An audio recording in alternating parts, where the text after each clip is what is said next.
Ladies and gentlemen, welcome back to the channel. Thank you so much for being here. As always, today we've got an awesome show. We're talking about NFTs, philosophically, the NFT space, how it's a new medium for creation, lots of cool stuff, and we've got an awesome guest, Chris Jericho, the myth, the legend, a wrestling champ in his own right. So let's welcome him to the show. Thanks for being here, Chris. I'm not a myth. I'm real. He's real. I'm He's real, and you here. can see. You've captured the Bigfoot. The myth is Yeah, true. So, yes, I am exactly. here. We're here to dispel some myths about NFTs, No doubt. if I should Yeah. be so bold. Yes. That is the way to go. So, I mean, that's a great place to start. You've got an NFT drop. You had an NFT drop on the way. Can you explain a little bit about that for folks that might not have seen those announcements and learned about, your foray into the non-fungible token space? Well, I mean, yeah, the first NFT that we put out sold out in less than 2 weeks, which was very interesting for me because, just to kind of delve right into it, obviously, I'm sure your viewers are far more familiar with NFTs than my fan base Right. was, and even me. Same question: what is an NFT? What is this? How is it even a thing? It doesn't make any sense. You hear a lot of that sort of comments about it, Hmm. and that's why I wanted to do one and just kind of see how will it go. Will my fan base be into it? Will I be into it? And that's kind of where it all started. Hmm. So it was a very successful initial foray into the world of NFTs, and also first of many at this point.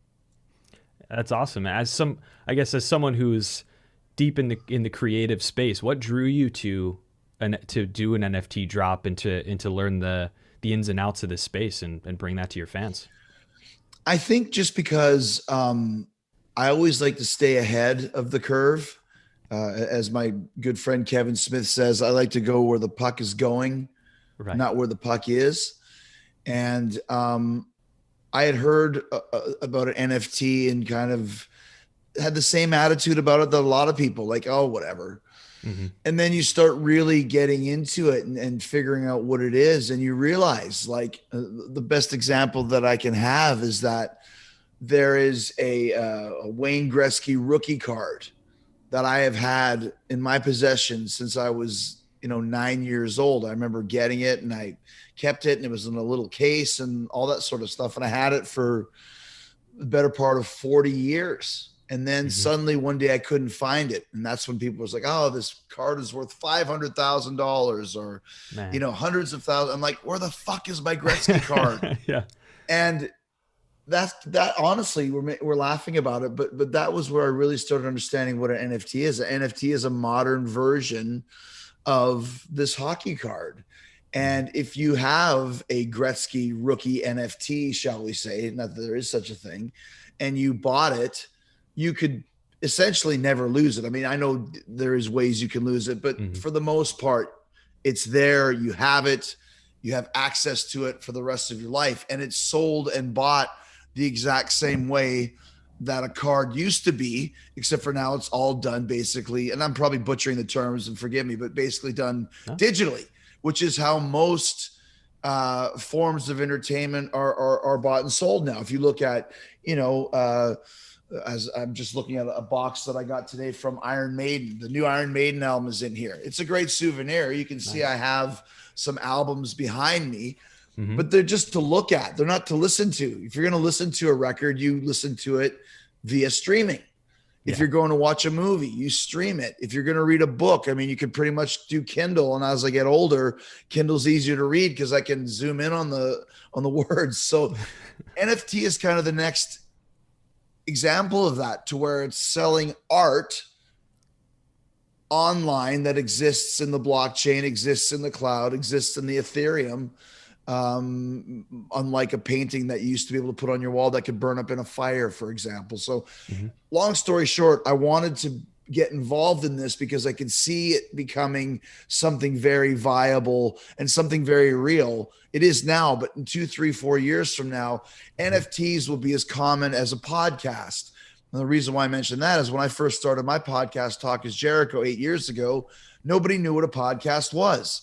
Right. What is a podcast? Who's going to listen to it? Who cares? Who's going to listen to a 60-minute interview? And now here we are. It's funny to even think back about that. I wanted to have the same experience and influence with NFTs in 2021 that I did with podcasting back in 2013.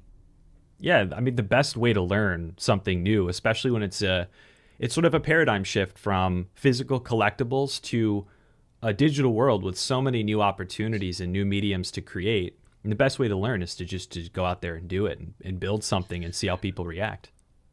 Yeah, and that's the thing too. Like I wanted to build like, I think NFTs, let's say we've been hearing about it basically for a year, let's say. And I remember, Rob Gronkowski was the first one that I remember. Gronk has an NFT and he sold them for $1 million for what? And it's these Yeah. cards or whatever it may be.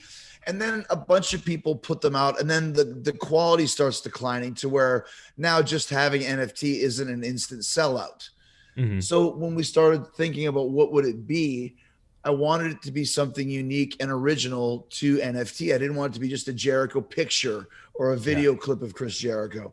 I wanted to create something new. Like if you're only going to be able to buy 48 of the Painmaker NFTs, which is what we had, I wanted to be only 48 of this one specific imagery. And in this Hmm. case, it was basically I believe it was like an 18-second piece of animation almost. And then when that one sold so quickly, it's like, well, what can I do now? Well, why don't I continue the series? Like I didn't originally think about this as a series, but then I started Hmm. thinking, well, let's go back to the serials of the 1940s, Tom Mix, and you really want to get old school with, that sort of stuff, and Lone Ranger and that sort of thing. You would Yeah. watch a 15-minute serial in a movie theater, and then the movie would start and the serial would end. And then the next month you'd come back and see the second part. That's kind of what I want to do now with the NFTs, is do different chapters that Hmm. they all string together. So if you bought the first one, well, why would I buy the second one? Because it's almost like a comic book or a serial, or there's a cliffhanger where you can buy them Hmm. all and make a big long story. So that's kind of where the idea was. And like you said, that's the best way to get involved in it, is to start creating. And I was really happy with what we were able to come up with. And also too, to take this character of the Painmaker, which was one of my personas that I did mostly just in Japan. I've Hmm. used it twice in AEW, but I thought the whole NFT realm can be where the Painmaker lives. And we can do the Painmaker serials, and we can do a Painmaker comic book, and we can do a Painmaker movie. Like, I don't know, whatever we want to do, because I think it's a great kind of character that lends itself to this. It's a comic book character that Yeah. we can now do whatever we want with in this other world that, as time goes on, more and more people are becoming familiar with. And if you look at it from the perspective, like what NFTs and what the underlying technology gives you as tools to create cool things, these are now building blocks that you're putting out there. These serials, these small pieces of content that can be sort of stacked together to build all these cool experiences. I mean, you see people bring in real world and real life experiences into the mix as well. You mentioned Kevin Smith bringing Right. sort of a role in his movie by, bringing an NFT out that's like a pass or a ticket to those rights. So really Well, cool. yeah, basically selling his whole, and that's another reason why I got involved in this. I'm in Kilroy was here. Awesome. And that's one of those things where, like, we filmed this almost 3 years ago now.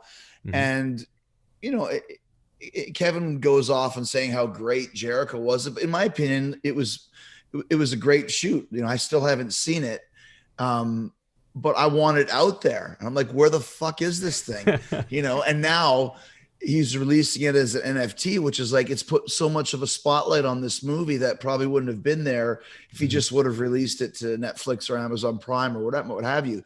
So that's another thing. And I spoke about this on my podcast that I did about NFTs, trying to educate my fan base about it, was Hmm. that, Kevin's doing the first NFT movie. You think it's going to be the only one? Of course not. And then you got Joe Bonamassa, who's doing the first NFT song. He recorded a song that he's doing as an NFT.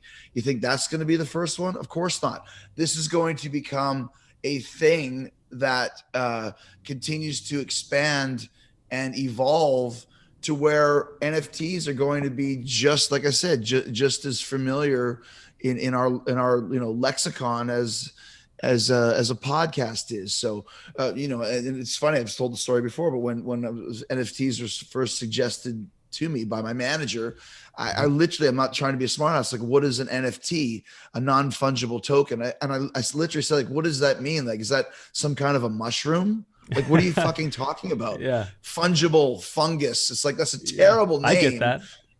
But NFTs will just move on to where it's a thing. So we have to educate people as to what it is. But the people that are in the know are really, really involved in this Mm-hmm. and are collecting and trading and spending money and making money hand over fist as this becomes more and more of a phenomenon.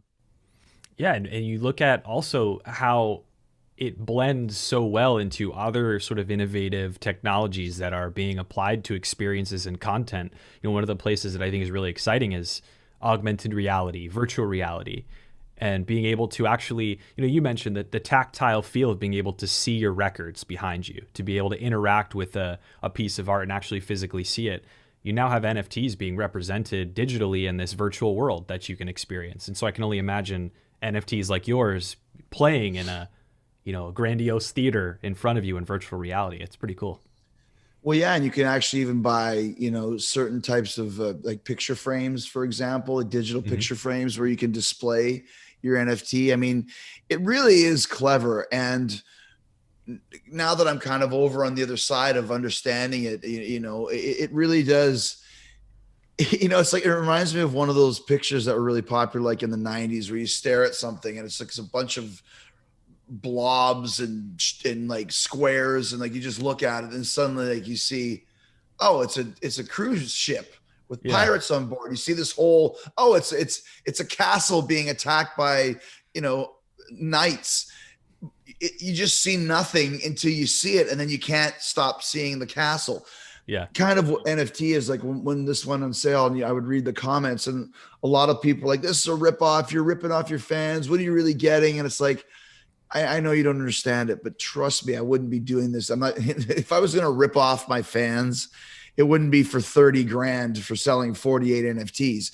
This was Right. not a cash grab. This was an experiment to see how it goes. Mm-hmm. And then once it was so successful, now I have some experience and some currency, not literal currency, but some brain currency to know, like, okay, now I can really start working on this. And yeah, of course, if there's money to be made, you want to make it, you want to make it. But to me, it's more about the creativity of it and getting involved in something at the ground floor. Once again, like I said, in 4 or 5 years, when everybody's talking about NFTs, a lot of people will be saying, oh, I learned about NFTs from Chris Jericho. And I Good know I've place to said it a be. bunch, but it's the same thing I learned about podcasting from Chris Jericho. Mm-hmm.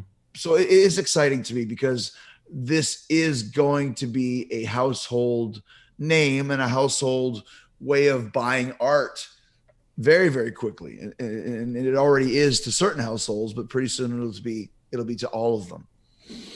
That's a great point. And you mentioned something interesting too, right? It's now that you've done that first run, you release some NFTs, you get an understanding not only just of what the process is, what they're all about, but also the fan response, the customer response.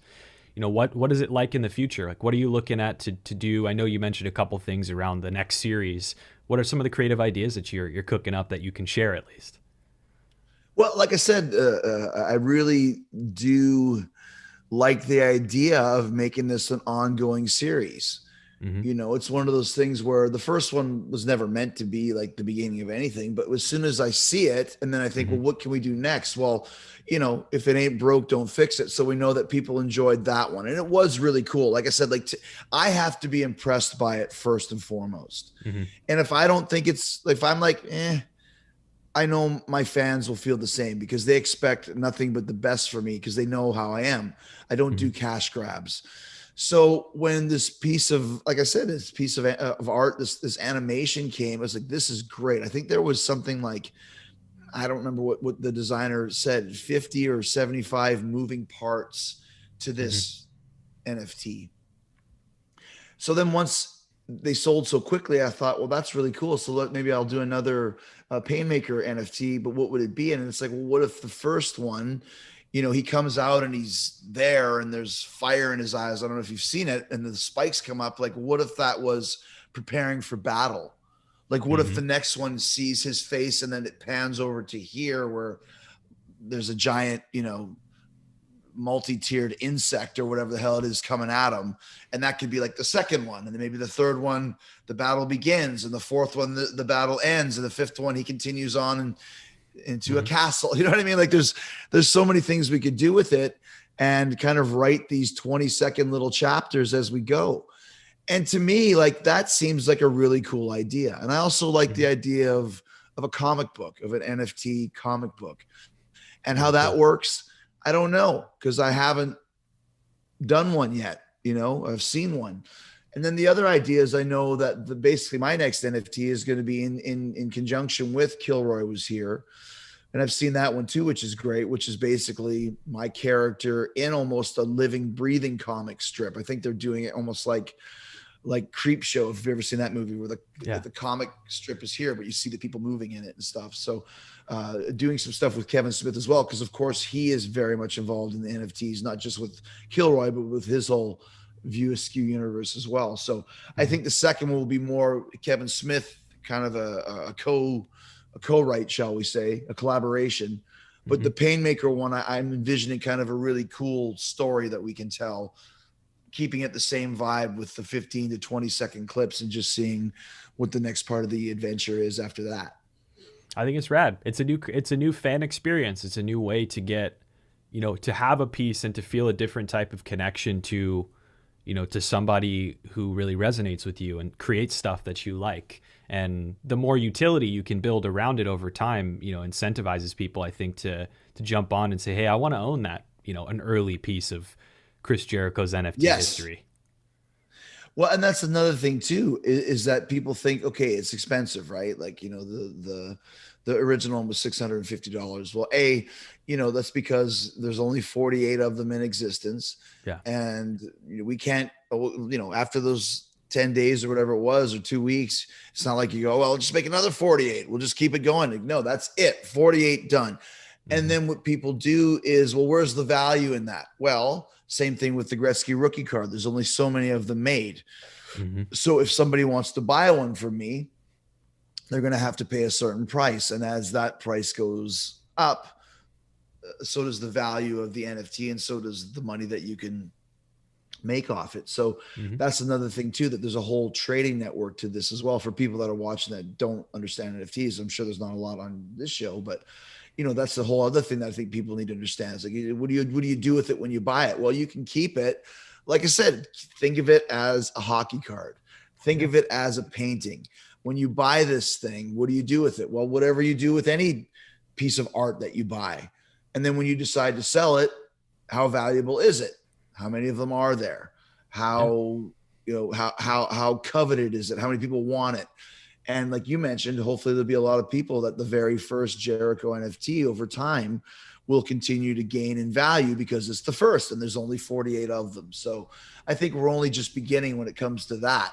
This NFT that we just sold last month is not the be all end all, and it's not going to end when that 48th one was sold. It's only just beginning now, as they start getting out there into the market, as people start to trade them and other people want to buy them. And like I said, if we continue this series, well, if you came in at number 2, what are they going to want to do? It's like comic book collecting. Well, I got to get the first issue too. Well, it's Yeah. pretty expensive. Well, I don't care. I got to have it. That's what collectors do. Yep. Yep. The secondary market's a wild beast because you never That's right. know.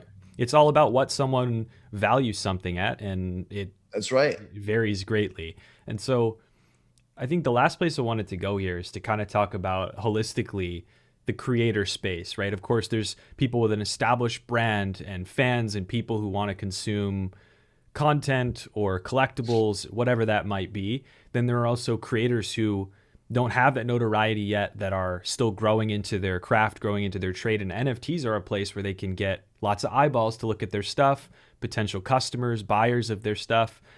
So I learned a little bit beforehand, before we started, about efforts with Phantasma to really enable and help these smaller creators grow. Could you talk a little bit about that?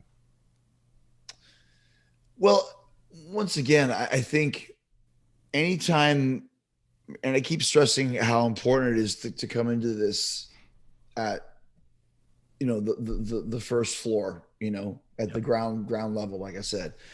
So now that gives you a little bit of influence because of all the NFTs. I'm sure there's been quite a few successful ones, but I'm sure there's been quite a few ones that did not succeed. I Plenty. mean, John Cena just did a story. Actually, I was going to send it to David and Barry, the guys that I kind of my team, my NFT team. I forgot to do Hmm. that, where John said that the NFT was a bomb. He goes, it was a complete bomb. We never Hmm. should have done it. It was too expensive. It's a saying in wrestling: if you give the people what they want, they'll buy it. Hmm. If you give the people what they don't want, you can make any excuse in the book, from, oh, there's a new traffic light in town, to, McDonald's is open. There's a million excuses you can give as to why something doesn't sell. The Hmm. number one excuse why something doesn't sell is people didn't want it. You have to give Yeah. them what they want. So because I was able to do that, I think now I have a little bit of influence. So to deal with the Phantasma and that whole side of things, um, I have a little bit of steam. Am I at the Ashton Kutcher smelly cat, or whatever the hell his one was that sold, $800,000 in revenue? No. Am I at the Gronk level? No. But am I at a level probably just slightly underneath that? Yes. So you do have influence, where you can kind of help spread awareness Hmm. and kind of spread the wealth, so to speak. And I'm all for that because, once again, we're all learning about this together. There's Yeah. obviously experts that know everything about NFTs. I'm not. I'll be the first one to come and say, I'm learning as I go. Yeah. And the first way of learning was looking into it. Second way of learning was doing one. Third way of learning was doing a podcast to explain it to me as much as it was to the listeners that I have. And the Totally. fourth one is to kind of now take that knowledge and use it to kind of really help expand this whole NFT universe, shall we say. So, last question of the day here. 5 years from now, where is the Chris Jericho NFT experience and where's the NFT space in your mind? Totally from your imagination, from your understanding of the space, like what do you see this growing into over the next 5 years? Well, I mean, if you're talking about NFTs in general, like I said, I think it's going to be a complete household name where everyone's going to understand it. And are baseball cards and hockey cards going to disappear? Of course not. Are comic books going to disappear? Of course not.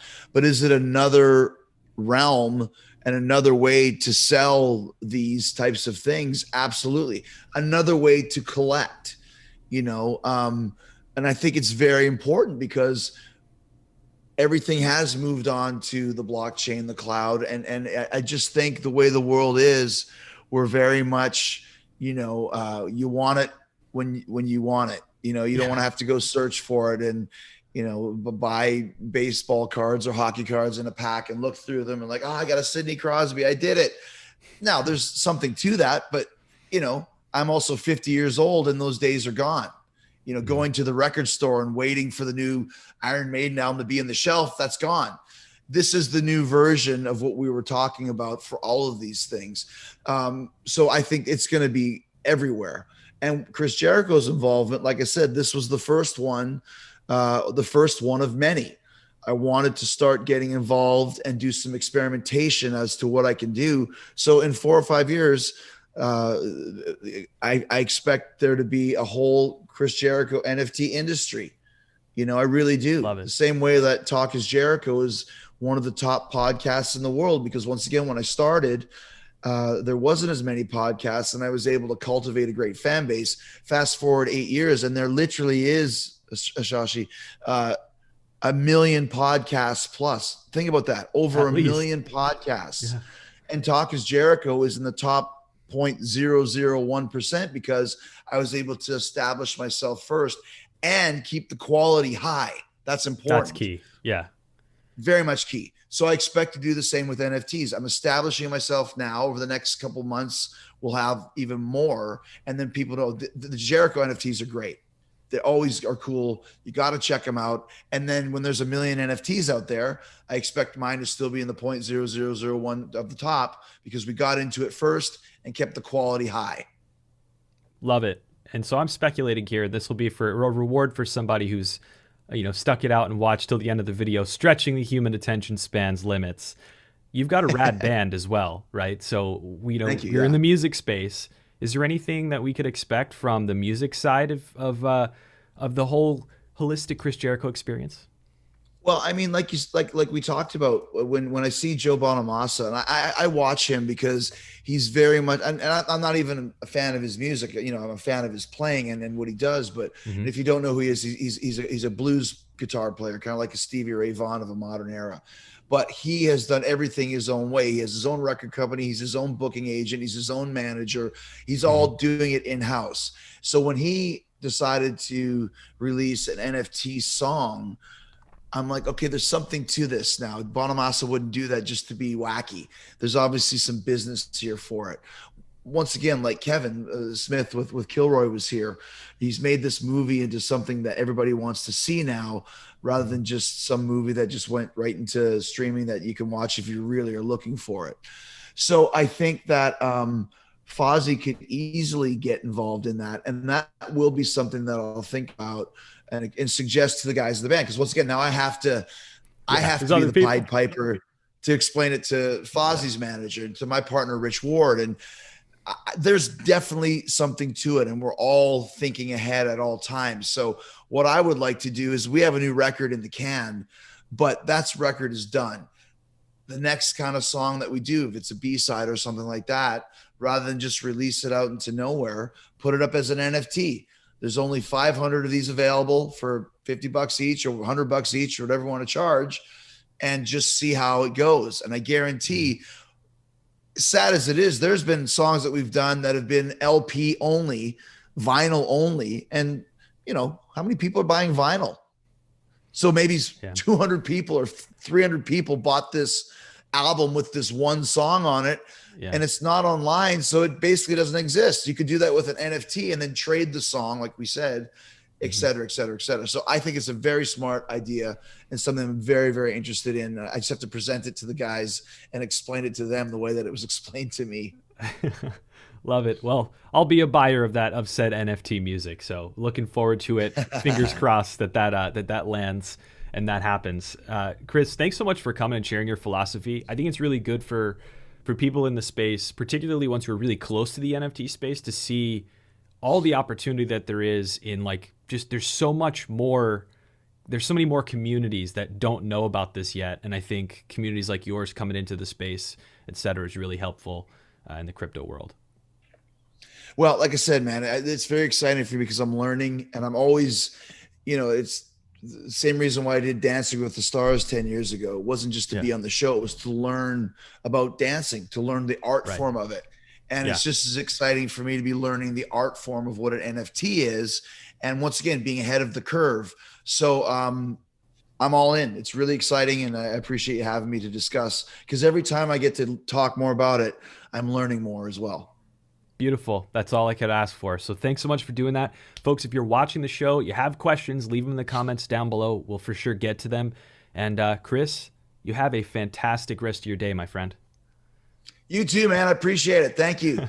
Absolutely will do. Cheers, All everybody. right. Thanks, guys.